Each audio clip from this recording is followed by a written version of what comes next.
Yoshligimda bozorga har doim qanaqadir ish qilish uchun borardim ekan.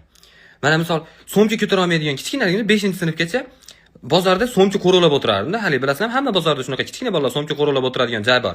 Kechqurun ham quyosh tushib turadigan joy bor, bilasizmi? Har doim mana shunaqa kutib o'tirasiz. O'lib qolishingizga 2 minut qolganda siz kutgan tarafdan emas, qarab o'tirgan tarafingizdan boshqa tarafdan kelishadi. Sal kattaroq bo'lib so'mcha ko'tarishni boshlab qo'yganingizdan keyin borasizlar bozorga.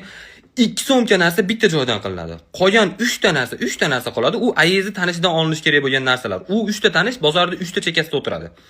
Hali boshqa joydan olish gunoh u narsalarni. Hali aravaga ham yo'q, opa buncha yukni ko'tara olmaymiz deydigan yukni ko'tarib olib, mana shu bozorda ichida aylanib ekskursiya boshlanadi. Uni bozorda ichida ko'tarib aylanib yurasiz. Uni uyga olib kelib qo'yasiz. Uni joylashtirasiz joy-joyiga. Keyin dadasi kelib turib, "Ha, bozorga bordinglarmi, ayam?" "Ha, bordik. Feruzbek yordamlashdi" deb qo'yadi. Yordamlashdi, tushunyapsizlarmi? Menga xalaqit erdi devermadi ham-da.